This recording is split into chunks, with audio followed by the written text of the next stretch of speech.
A Agripino Grieco. Depois da grande batalha de Tsushima 16, um dos grandes generais japoneses concitava os mortos a se levantarem, de modo a sustentar as energias exauridas dos camaradas agonizantes. E eu compareço aqui, como uma sombra, para dizer ao formoso coração de Agripino Grieco que me encontro de pé. É verdade que, depois de longa ausência, não nos encontramos nas nossas tertúlias literárias do Rio de Janeiro. Nem nos achamos num local tão famoso como a Acrópole 17, onde a deusa de Atenas distribuía as suas bênçãos entre os sábios. Mas há em nossas almas essa doce alegria de velhos irmãos que se reconhecem, pelas afinidades santificantes do Espírito. É certo que os seus olhos mortais não me veem. Todavia eu recorro ainda aos símbolos mitológicos para justificar a minha presença nesta casa de simplicidade e de amor cristão. Suponhamos que me encontro por detrás do véu de Ísis, como as forças que se ocultam aos olhos dos homens, no famoso santuário de Delfos 18. Agora, meu amigo, as fronteiras do sepulcro nos separam. Para falar-te, sou compelido a me utilizar da faculdade de outros, como se empregasse uma nova modalidade de aparelho radiofônico. Teus olhos deslumbrados me procuram, ansiosamente porém, nem mesmo a letra me pode identificar para o teu espírito, habituado às supremas investigações de nossas forças literárias do ambiente contemporâneo. Mas nós nos entendemos no âmago do coração, compreendendo mutuamente, através das mais puras afinidades espirituais. A sombra do sepulcro não podia obscurecer a minha admiração, que se manifesta, agora, com uma intensidade ainda maior, sabendo que despiche a toga de Nicodemus 19, para devassar a verdade no beiral do meu túmulo. Compreendo a elevação do teu gesto e louvo as tuas atitudes desassombradas. Um mundo de novas observações aflora-me ao pensamento para entregar ao teu coração nesta noite, de sagrada memória para a minha vida de homem desencarnado, porém, dificuldades inúmeras impedem a realização de meus modestos desejos. Não desejo reviver o acervo de minhas velhas recordações, cheias de lágrimas muito amargas, todavia, se não represento mais a figura de Tiresias 20, dando palpites ao mundo, do seio de sombras da sua noite, desejaria trazer-te o complexo de minhas emoções novas e de meus novos conhecimentos. Não te posso, todavia, fornecer os elementos mais essenciais de meu novo mundo impressivo, porquanto a Terra tem as suas cores definidas, nos diversos setores de suas atividades, e as imagens literárias não poderiam corresponder às minhas necessidades novas. Também, a mudança integral das perspectivas não me faria redizer o passado, com os seus enganos, com referência aos centros envenenados de nossa cultura. O plano espiritual está cheio de incógnitas poderosas. Aqui vivemos numa expressão mais forte do problema do ser e do destino. Não aportamos do outro lado do Aqueronte, tão somente para devassar o mistério das sombras. Chegamos no além-túmulo com um dever mais profundo e mais essencial, o de conhecermos a nós mesmos, segundo o grande apelo de Alexis Carrel numa de suas últimas experiências científicas 21. Surpresas numerosas assaltam a nossa imaginação, mas os aspectos exteriores da vida não se modificam de modo absoluto. A incógnita de nossa própria alma para o desencarnado é, talvez, a mais complexa e profunda. Aí no mundo, costumamos entronizar a razão como se tão somente por ela subsistissem todas as leis de progresso. Entretanto, sem a luz da fé, a nossa razão é sempre falível. Reconhecemos a propriedade desse asserto quando observamos a caminhada sinistra dos povos para a ruína e para a destruição. Se os valores raciais trouxessem consigo a prioridade da evolução, não teríamos tantas teorias de paz e de concórdia espezinhadas pela incultura e pela violência, pelos princípios dos mais fortes, como se os homens desta geração houvessem sorvido no berço um vinho diabólico e sinistro. A razão do homem, em si mesma, fez o direito convencional, mas fez igualmente o canhão e o prostíbulo. E sem a fé, sem a compreensão de sua própria alma, estranho às suas realidades profundas, o homem caminha, às tontas, endeusando todas as energias destruidoras da alegria e da vida. Um espetáculo imponente apresenta a sociedade moderna, com a sua época de miséria e de deslumbramento. O homem da atualidade é um hífen desesperado entre duas eras extraordinárias. De cá assistimos a esse esboroar do mundo velho, para que o novo organismo do orbe surja na plenitude das suas forças restauradoras. E eu não poderia te falar de um livro de Saint-Beuve ou de apontamentos da história nesse ou naquele setor. Falar-te-ia muito, todavia, a nossa palavra singela de humilde jornalista desencarnado teria de rodopiar em torno de problemas demasiadamente complexos, para um ligeiro encontro de amigos, dentro da noite. Eu sei que não poderás aceitar as teses espiritistas de um jacto, como se o teu coração fosse tocado de um banho milagroso. Lutarás contigo mesmo e submeterás tudo o que os teus olhos veem, ao cadinho de tuas análises rigorosas, mas sentir-me-ei resignado e feliz se puder alimentar a dúvida no íntimo de teu coração.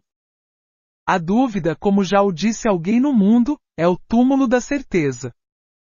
A hora vai adiantada e se não tenho mais o relógio do estômago que me fazia enfrentar nas avenidas a poeira impiedosa dos automóveis felizes, tenho de subordinar as minhas atividades a certas injunções de ordem espiritual, a que não posso fugir. Não rubriques o papel de que não tenho necessidade para te falar mais demoradamente ao coração. Guarda o meu pensamento que, se vem do mundo das sombras, parte também do mundo da minha estima fraternal e de minha admiração.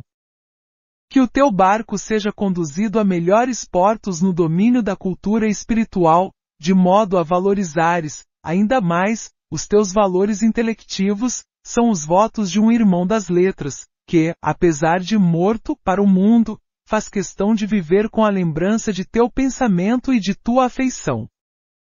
Humberto de Campos. Recebida pelo médium Francisco Cândido Xavier, em 30 de julho de 1939, na sede da União Mineira, em Belo Horizonte, Minas Gerais. Eis as primeiras impressões dadas à reportagem, que imediatamente pediu a opinião de Agrippino Grico, ao Diário da Tarde, de 31 de julho, o médium Francisco Xavier escreveu isto ao meu lado, celeremente em papel rubricado por mim. A atenção que lhe dei e a leitura que fiz em voz alta dos trabalhos por ele apresentados, com as assinaturas de Augusto dos Anjos e Humberto de Campos, não importam em nenhuma espécie de adesão ao credo espírita, como fiz questão de esclarecer naquele momento. Sempre fui movido por sentimentos de catolicidade, graças à educação recebida na infância, mesmo sem ir a extremos de clericalismo radical. O meu livro, São Francisco de Assis e a Poesia Cristã, aí está a testemunhar quanto me merecem os grandes autores da Igreja.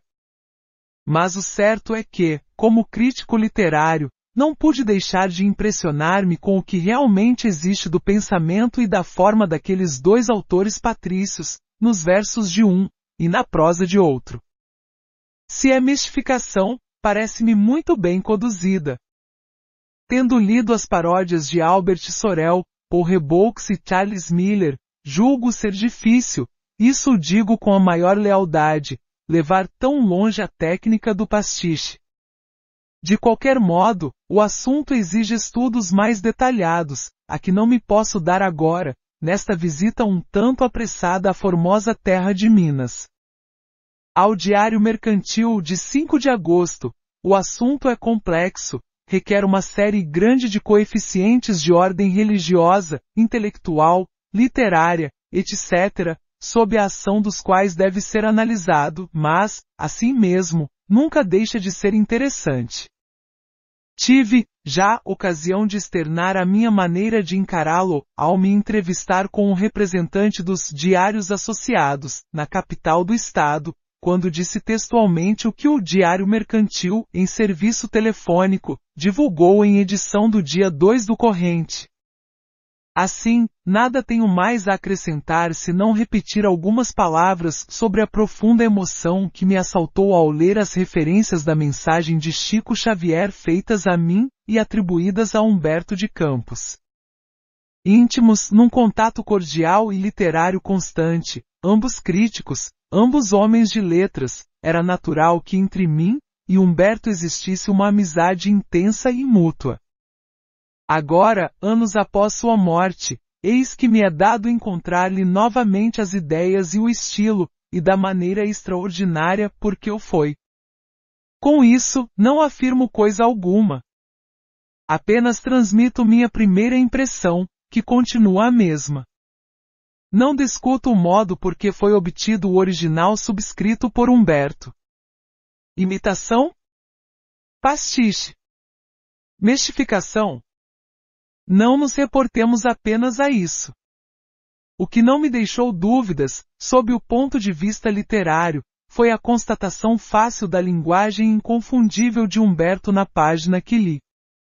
Como crítico, se sem que eu conhecesse sua procedência, mal houvessem apresentado, tê-la-ia atribuído ao autor de Sombras que Sofrem, Crônicas, Memórias, e outras inúmeras preciosidades das nossas letras contemporâneas. Posteriormente, já de regresso ao Rio de Janeiro, Agrippino Grieco deu ao Diário da Noite, em 21 de setembro, a seguinte entrevista.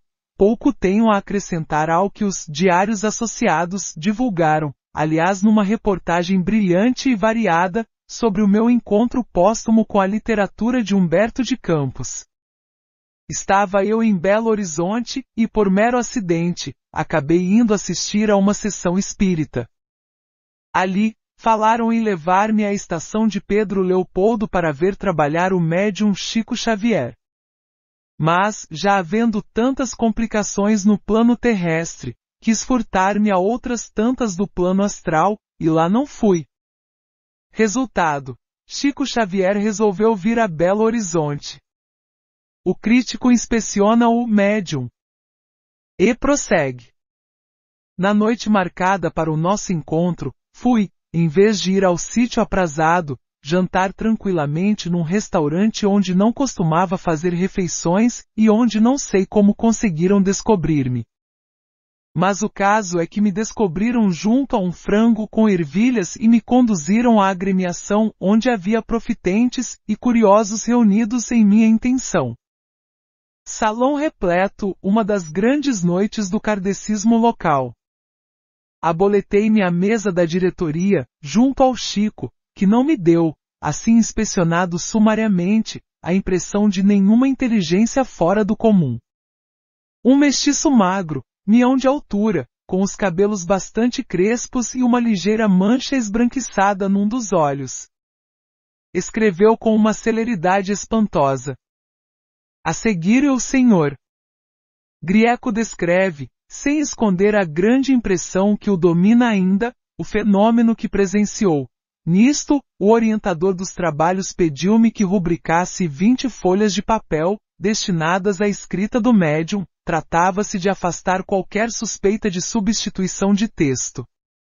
Rubriquei-as e Chico Xavier, com uma celeridade vertiginosa, deixando correr o lápis com uma agilidade que não teria o mais desenvolto dos rasistas de cartório, foi enchendo tudo aquilo. À proporção que uma folha se completava, sempre em grafia bem legível, ia eu verificando que ali fixara o lápis do Chico. Primeiro, um soneto atribuído a Augusto dos Anjos. A seguir percebi que estavam em jogo, bem patentes, a linguagem e o meneio de ideias peculiares a Humberto de Campos. Dirão tratar-se de um à la manière de como os de Paul Reboux e Charles Miller. Fiquei aturdido. Por fim, apreciando o texto das comunicações, diz, concluindo, será uma interpretação digna de respeito. Quanto a mim, não podendo aceitar sem maior exame a certeza de um pastiche, de uma paródia, tive, como crítico literário que há 30 anos estuda a mecânica dos estilos, a sensação instantânea de percorrer um manuscrito glorioso. Eram em tudo os processos de Humberto de Campos, a sua amenidade, a sua vontade de parecer austero, o seu tom entre ligeiro e conselheiral. Alusões à Grécia e ao Egito, à Acrópole, a Tiresias, ao véu de Ísis muito ao agrado do autor dos Carvalhos e Roseiras. Uma referência a Saint-Beuve, crítico predileto de nós ambos, mestre de gosto e clareza que Humberto não se cansava de exaltar em suas palestras, que não me canso de exaltar em minhas palestras. Conjunto bem articulado.